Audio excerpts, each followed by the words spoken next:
मेरे लाइफ का सबसे बड़ा गलती है कि मैंने जो है मेनली रूप से एक ही चीज़ पे फोकस नहीं किया। मुझे जैसे ही मतलब आगे बढ़ता गया उसके बाद मैंने सोचते गया। सबसे पहले कि आपको एक फोकस लेना चाहिए कि हमको इसमें जाना चाहिए और ये करना चाहिए। हेलो दोस्तों, मेरा नाम है विकास पटेल और आपका स्वागत है डेवलपमेंट विद कॉमन पीपल में। दोस्तों, आज हमारे साथ है विकास जी, जो कि ओटी टेक्नीशियन में डिप्लोमा किए हुए हैं। चलिए इनसे जानते हैं कि इनका एक्सपीरियंस कैसा रहा है और इन्होंने अपने लाइफ में क्या सब गलतियां की है जो आपको नहीं करना चाहिए। तो विकास जी, सबसे पहले मैं आपसे जानना चाहूँगा कि आप ओटी टेक्नीशियन कहाँ से किए? मैंने ओटी टेक्नीशियन का कोर्स जो है इंटर के बाद किया है। ये जो है Patna medical college hospital Patna से किए हैं। आपने ओटी टेक्नीशियन पीएमसी से किया है? पीएमसीएच। तो इसमें एडमिशन लेने के लिए क्या प्रोसेस होती है? इसमें एडमिशन लेने के लिए प्रोसेस ऐसी होती है कि जो सबसे इसमें एक एंट्रेंस एग्ज़ाम होता है पैरामेडिकल का। पैरामेडिकल एंट्रेंस एग्ज़ाम के बाद जो है आप इसमें एडमिशन ले सकते हैं। तो आप इससे पहले क्या किसी एंट्रेंस के लिए प्रिपरेशन कर रहे थे या? इससे पहले मैंने प्रिपरेशन ऐसे कर रहे थे जैसे कि जो बीएचयू में एंट्रेंस एग्ज़ाम देने के लिए मैंने प्रिपरेशन मैंने किया था। तो बीएचयू में आपका एडमिशन नहीं हुआ? बीएचयू में एक्चुअली मेरा रैंक बहुत अच्छा नहीं था तो उसमें एडमिशन मेरा नहीं हो पाया, मतलब कैंपस मेरा चाहिए। तो आपने उसमें दोबारा ट्राई नहीं किया? नहीं, दोबारा मैंने ट्राई नहीं किया। ओके, तो आप केवल बीएचयू के लिए प्रिपरेशन कर रहे थे या 12th के साथ आप नीट का भी प्रिपरेशन कर रहे थे? नहीं, 12th के साथ मैंने नीट का प्रिपरेशन नहीं किया, मतलब 12th के साथ आप नीट का प्रिपरेशन नहीं किया। तो आपका अभी ओटी टेक्नीशियन कंप्लीट हो चुका है या परसुइंग? नहीं, मेरा ओटी टेक्नीशियन का जो कोर्स है कंप्लीट हो चुका है। ये 2 साल का कोर्स होता है। तो अभी आप क्या कर रहे हैं? अभी देखिए, मैंने जब पैरामेडिकल का जैसे एग्जाम एडमिशन लिया तो मुझे रियलाइज़ हुआ कि जो मुझे जो है पैरामेडिक्स था तो इससे भी अच्छा कर सकती, नीट का भी मतलब मुझे ट्राई करना चाहिए। तो मैंने साथ में नीट का प्रिपेयर भी कर रहा हूँ और साथ कोर्स ये ओटी असिस्टेंट का कोर्स भी मैंने स्टार्ट कंटिन्यू रखा। तो आप 12th के साथ नीट का प्रिपरेशन नहीं कर सके, तो आपको क्या लगता है कि जो भी स्टूडेंट अभी नीट का प्रिपरेशन कर रहे हैं, हाँ, तो क्या उनको 12th के साथ प्रिपरेशन स्टार्ट कर देना चाहिए या 12th कंप्लीट करके करना चाहिए? नहीं, उसको जो है 12th के साथ नीट का पेपर 12th के साथ ही उसको करना चाहिए। ये ज़्यादा अच्छा रहता है। क्यों ज़्यादा अच्छा रहेगा? क्योंकि 12th में जो है नीट में जो है मेनली पूछता है फिजिक्स, केमिस्ट्री, बायो, तो वो बिल्कुल एनसीईआरटी बेस होता है, जो कि जो 12th में जो होता है सेम उसमें भी होता है। तो जब आप ओटी टेक्नीशियन कर रहे थे, हाँ, तो इसमें आपको क्या किस प्रकार की प्रॉब्लम आई? ओटी टेक्नीशियन करने के दरमियान जो है मुझे कोर्स के दरमियान मुझे कोई परेशानी नहीं हुआ। मतलब मुझे परेशानी इस बात से हुआ कि जो कोर्स जो ये कर रहे हैं ना, तो मुझे लगा कि इससे भी अच्छा और करना चाहिए इसके साथ साथ। यानी ओटी टेक्नीशियन करने से पहले आपको क्या लगता था कि अगर मैं ये कोर्स कर लेता हूँ तो मेरा लाइफ कैसा होगा? देखिए, ओटी असिस्टेंट का कोर्स जो भी है बहुत अच्छा है, स्कोप इसमें भी बहुत अच्छा है। इसमें जो है आप जो है ऑपरेशन मतलब हमेशा डॉक्टर के टच में रहेंगे, डॉक्टर के असिस्टेंट बन के रहेंगे, इसमें भी अच्छा स्कोप है। लेकिन पर्सनली मुझे फील हुआ कि जो अगर मैं पैरामेडिकल्स में ओटी में कोर्स हो सकता हूँ तो इससे भी बेटर करना चाहिए, जो कि मुझे फर्स्ट डॉक्टर के लिए चूज़ करना चाहिए, एमबीबीएस के लिए करना चाहिए, जो कि वो 12th के साथ ही हो सकता है। 12th के साथ अच्छा करेंगे तो और बहुत ज़्यादा जल्दी सिलेक्शन होगा। यानी कि जो भी आपका एक्सपेक्टेशन था इस कोर्स से, हाँ, वो फुलफिल नहीं हो पाया? नहीं फुलफिल नहीं होगा। तो जो स्टूडेंट ओटी टेक्नीशियन का कोर्स करना चाह रहे हैं, तो उनके लिए अकॉर्डिंग टू क्या बेस्ट सजेशन हो सकता है कि उनको क्या करना चाहिए?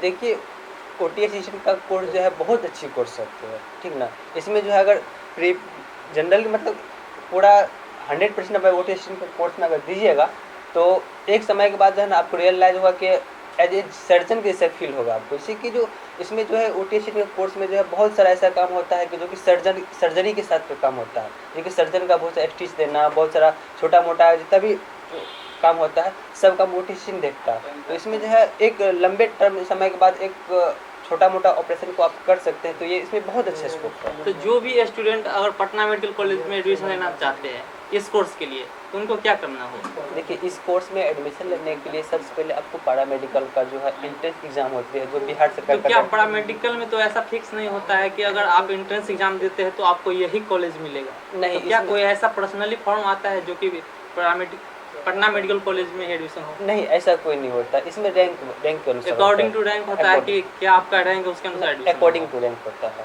ओके, तो सबसे बेस्ट कॉलेज कौन सा है बिहार में? सब बिहार में इसके लिए सबसे बेस्ट कॉलेज है पटना मेडिकल कॉलेज है, उसके बाद NMCH है, नालंदा मेडिकल कॉलेज है, इसके बाद दरभंगा मेडिकल कॉलेज है और भागलपुर मेडिकल कॉलेज। इसी तरह जो है बिहार में मेडिकल कॉलेज है। उसके बाद जो है स्पेसिफिक रूप से पैरा मेडिकल का भी कॉलेज है, वो सरकारी भी है, प्राइवेट भी जो है, कि केवल पैरा मेडिकल का कोर्स ही कराती है। हाँ।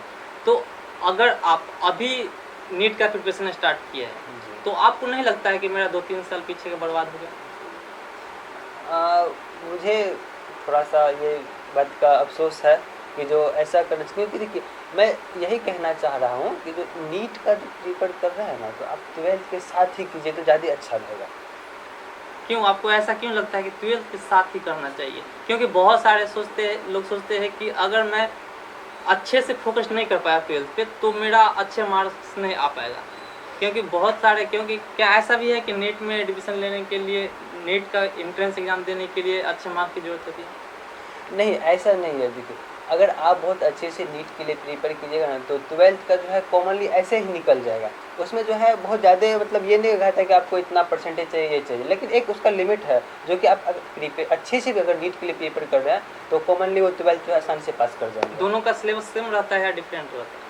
लगभग सेम ही रहता है, किसी स्टेट में जो है थोड़ा बहुत डिफरेंस होता है, लेकिन लगभग सेम ही रहता है, NCERT बेस ही होता है। तो अभी आप नीट का प्रिपरेशन कर रहे हैं जी। तो आपने कोई एग्जाम दिया है नीट के लिए अभी तक? नहीं, अभी तक में मैंने नीट के लिए कोई एग्ज़ाम नहीं दिया है, अगली बार मैं दूंगा।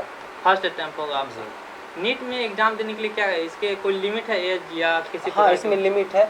लोअर मिनिमम जो है 70 ईयर होता है और मैक्सिमम जो है 25 ईयर तक आप इसमें दे सकते हैं, अपेयर हो सकते हाँ। हैं। यानी कि अगर आप 25 ईयर से ऊपर हो जाते हैं तो आप इसका एग्जाम नहीं दे सकते? नहीं दे सकते। तो आपका कितना ईयर बचा हुआ है अभी? ये मेरा लास्ट अटेम्प्ट है। लास्ट अटेम्प्ट होगा या लास्ट अटेम्प्ट ही है?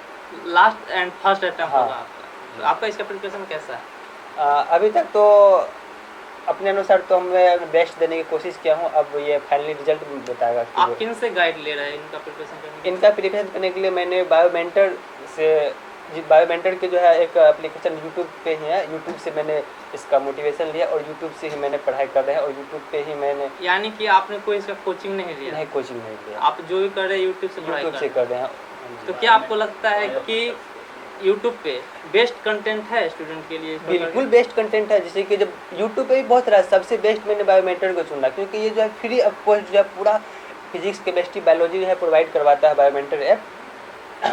और इसके बाद जो है इसमें जो है अब जो है बहुत अच्छे अच्छे फीचर्स भी उसमें दिए हैं, जैसे कि टेस्ट सीरीज जो है प्रत्येक सप्ताह जो है टेस्ट होता है, उसके बाद जो है DPS मिलता है, उसका सब्सक्रिप्शन लेने के बाद जो बहुत अच्छे से मतलब तैयारी करवाते हैं। तो मुझे लगता है कि अगर कोई भी बहुत गरीब फैमिली से है, बहुत जिसको जो है लगता है कि मेरे पास सुविधा नहीं है बहुत ज़्यादा, तो आप एक मामूली से जो है 10-12 हज़ार का फ़ोन लेके नेट पैक डाल के आप जो है मिनिमम जो है 500 से 600 रुपया फी है उसका सब्सक्रिप्शन का 1 मंथ का, इतना लेके आप जो है बायोमेंटर से पढ़ सकते हैं। और बायोमेंटर के कंपेरिजन जो है बहुत सारे और भी ऐसे ऐप हैं, लेकिन हमको सबसे ज़्यादा बायोमेंटर ही लगा और मैंने उसी से कर रहा हूँ। तो मैं यही कहूँगा इस यूट्यूब के चैनल के माध्यम से कि अगर कोई भी स्टूडेंट जो भी चाह रहे हैं कि मुझे बहुत ज़्यादा पैसा नहीं है, मैं बहुत बड़े कोचिंग एफर्ट नहीं कर सकता हूँ, बहुत मेरे पास सुविधा नहीं है, आप यूट्यूब बायोमेंटर से आप पढ़ सकते हैं। जैसा कि आप देख सकते हैं कि हमारे आसपास बहुत सारे कोचिंग इंस्टीट्यूट है जो कि लाखों रुपया इसके लिए डिमांड करते हैं कि अगर आप नीट या IIT का प्रिपरेशन करना चाहते हैं तो आपको इतना फी देना होगा। तो जो स्टूडेंट के पास पैसा नहीं है तो वो चाहे तो वहाँ से पढ़ सकते हैं। जी हाँ, बिल्कुल पढ़ सकते हैं वहाँ से। हाँ, उसका कोई चार्ज नहीं है, मतलब तो थोड़ा क्या वहाँ पे इंग्लिश में कंटेंट प्रोवाइड कराया जाता है या हिंदी में या दोनों लैंग्वेज में? देखिए वहाँ पे ना डॉक्टर एक जहाँ तक आप नीट निकालेगा तो आपको वहाँ पे मेडिकल में जो है पूरी इंग्लिश होता है, तो उसको ध्यान में रखते हुए ना हिंदी और इंग्लिश दोनों को मिक्स करके बताया जाता है और मैक्सिमम जो है बताया जाता है हिंदी में और लिखाया जाता है इंग्लिश कंटेंट, और हिंदी इंग्लिश दोनों ताकि स्टूडेंट समझ पाए, प्रैक्टिस कर पाए। हाँ। तो जब आप 12th कर रहे थे तो 12th में आपका कौन सा सब्जेक्ट रहा? बायोलॉजी रहा? हाँ, मैथ और बायो दोनों ही था। तो क्या आपको लगता है कि अगर कोई स्टूडेंट गलती से 12th में और बायोलॉजी कर लिया है तो क्या उसको मेडिकल का ही प्रिपरेशन करना चाहिए? नहीं, ऐसा कोई बात नहीं, क्योंकि मैंने बहुत सारे ऐसे स्टूडेंट को देखा हो कि जिनका इंटरेस्ट बिल्कुल भी डॉक्टर की तरफ नहीं होता है, बिल्कुल भी बायोलॉजी की तरफ नहीं होगा, लेकिन आप कह सकते हैं कि बाई चांस वो एडमिशन ले लेते हैं बायोलॉजी से। देखिए बायोलॉजी में जो है इसका बहुत स्कोप है। ये नहीं कि आप बायोलॉजी लीजिए तो मतलब मेडिकल ले लीजिए। देखिए बायोलॉजी लेके जो है आप नॉर्मली जो है ग्रेजुएशन कीजिए। ग्रेजुएशन लेने के बाद बायोटेक्नोलॉजी डिपार्टमेंट में जाइए, एग्रीकल्चर सेक्टर में जाइए। और बायोलॉजी में जो है बायोलॉजी जो है एक बॉटनी जूलॉजी में भी बहुत है, सबसे ज़्यादा बेस्ट बहुत अच्छा है। एग्रीकल्चर में जा सकते हैं, बायोटेक्नोलॉजी ले सकते हैं जो कि अभी बहुत ज़्यादा डिमांडेड है। हाल फिलहाल में आप जैसे कि आपने जाना है कोरोना वायरस का असर हुआ, कोरोना वायरस में फुल्ली बायोटेक्नोलॉजी का ही यूज किया गया है। तो इससे मतलब बायोटेक्नोलॉजी की तरफ जाते हैं तो बहुत ज़्यादा बेस्ट इसका ये है। अभी तक आपके लाइफ में क्या गलतियाँ आपने की है जो कि आपको लगता है कि जो भी स्टूडेंट 12th कर रहे हैं या डिप्लोमा किसी में मेडिकल में करना चाह रहे हैं या नीट का प्रिपरेशन कर रहे हैं, उनको ये गलतियाँ तो बिल्कुल ही नहीं करना चाहिए? देखिए सबसे बड़ा आपको जो है मेरे लाइफ का सबसे बड़ा गलती है कि मैंने जो है मेनली रूप से एक ही चीज़ पे फोकस नहीं किया। मुझे जैसे ही मतलब आगे बढ़ता गया उसके बाद मैंने सोचते गया। सबसे पहले कि आपको एक फोकस लेना चाहिए कि हमको इसमें जाना चाहिए और ये करना चाहिए।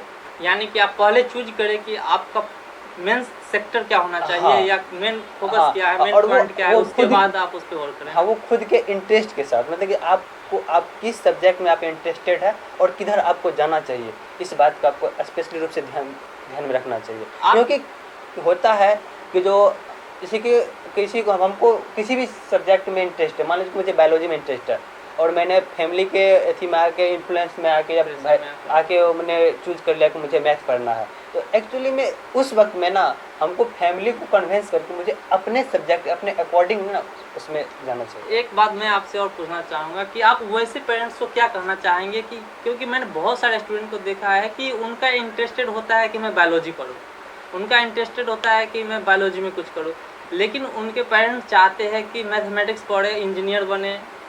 देखिए क्या पेरेंट्स का मानना ये सही है कि जो हम चाहे वो बने, या स्टूडेंट्स का बात होना चाहिए कि जो हम चाहते हैं वो बने? देखिए यहाँ पे ये हुआ ना कि पेरेंट्स अपनी ना सामने अपने स्टूडेंट ने थोपना हुआ। क्योंकि देखिए स्टूडेंट के अकॉर्डिंग अगर आप सिलेक्शन करते हैं तो वो उसमें उसका इंटरेस्ट रहता है, वो अपना मैक्सिमम से मैक्सिमम एफर्ट देना चाहता है। और जिसमें उसको इंटरेस्ट नहीं होता तो वो किसी भी कंडीशन में वो अपना मैक्सिमम एफर्ट दे ही नहीं पाता है। मतलब देता तो है लेकिन उस तरह से नहीं रहता है, नहीं दे पाता है। आपके लाइफ का सबसे बेस्ट समय कब था? मेरे लाइफ का सबसे बेस्ट समय था कि जब मुझे खुद के लिए रियलाइज हुआ कि मैंने जो है गलतियाँ की कि जो अपने जो गोल है वो डिसाइड नहीं किया। लेकिन बाद में जैसे कि मैंने पारा मेडिकल में एडमिशन लिया OT में, तो इसमें लगा कि जो यहाँ पे आए इसमें एडमिशन लेने के बाद मुझे बहुत अच्छा फील हुआ। और यहाँ से जो है ना मुझे एक ये वे में मिला। मतलब जैसे कि मैं मेडिकल क्षेत्र में शुरू में हल्का इंटरेस्टेड था, लेकिन वो मतलब अपने दूसरे किसी के भी इन्फ्लुएंस में आके मतलब मैंने इससे जो है दूसरे वे में जाना चाहा। लेकिन फिर इसमें आने के बाद मैं अपने लाइफ का अच्छा मोमेंट फील किया। आपकी लाइफ का सबसे बुरा वक्त क्या था और आप उससे बाहर कैसे आए? मेरे लाइफ का सबसे बुरा वक्त उस वक्त था कि जब मुझे लगा कि जब मैं तैयारी कर रहा था तो मेरा कोई एम्बिशन नहीं था। लगा कि जैसे कि मैंने 12th किया, 12th करने के बाद जो है मेरे दोस्तों लोग जो है मेरे कोई जो भाई लोग है, मेरे भाई इंजीनियरिंग में गए, मेरे दोस्त लोग किसी अदर सेक्टर में चल गए। तो उस वक्त मुझे लगा कि ये करना चाहिए या वो करना चाहिए। वो जो दुविधा था ना वो मेरे लाइफ का सबसे बड़ा खराब सिचुएशन था। तो इसके बाद आपने फिर डिप्लोमा चूज किया और हाँ, तो उसके बाद मुझे लगा। तो आप जैसे बहुत सारे स्टूडेंट होंगे जो अभी डिप्लोमा करना चाह रहे होंगे, हाँ। OTC से PMCH में पटना मेडिकल कॉलेज में एडमिशन लेना चाह रहे होंगे, या बहुत सारे कॉलेजेस हैं जो कि डिप्लोमा कराती है, इस प्रकार की कोर्स कराती है, तो उन सारे स्टूडेंट को आप क्या कहना चाहेंगे? देखिए ऐसे कोर्स करने के जो इच्छुक हैं तो सबसे पहले हम कहेंगे अगर आप पारा मेडिकल चूज़ करते हैं तो पारा मेडिकल में बहुत अच्छा स्कोप है। पारा मेडिकल आप चूज़ कीजिए। पारा मेडिकल में देखिए एडमिशन लेने के लिए प्रक्रिया को एंट्रेंस एग्जाम दीजिए। एंट्रेंस एग्जाम पास करने के बाद जो आपको रैंक मिलता है, स्पेशल रूप से गर्ल्स लोग को ज़्यादा प्रीफर मिलता है क्योंकि उसमें जो है A ग्रेड नर्सिंग है जो कि सबसे बेस्ट है। A ग्रेड नर्सिंग उसके बाद जो है A ग्रेड नर्सिंग के बाद जो है गर्ल्स लोग के लिए एक ANM आता है, वो भी गर्ल्स के लिए अच्छा है, बेटर है। उसमें जो है जो बायो लेग के साथ बॉयज़ लोग हैं तो उसको 4 कोर्स मिलता है पैरामेडिकल में। सबसे पहले जो है लैब OT टेक्नीशियन होता है, लैब टेक्नीशियन होता है, ऑप्थेल्मिक असिस्टेंट होता है, एक्सरे असिस्टेंट होता है। तो ये सब में अपना अच्छा स्कोप कर सकते हैं। चलिए आपसे बात करके बहुत अच्छा लगा, अपना टाइम देने के लिए धन्यवाद। Thank you. दोस्तों अगर ये वीडियो आपको अच्छा लगा तो आप इस चैनल को सब्सक्राइब कर सकते हैं ताकि आपको इस प्रकार का वीडियो हमेशा मिलते रहे। वीडियो देखने के लिए बहुत बहुत धन्यवाद।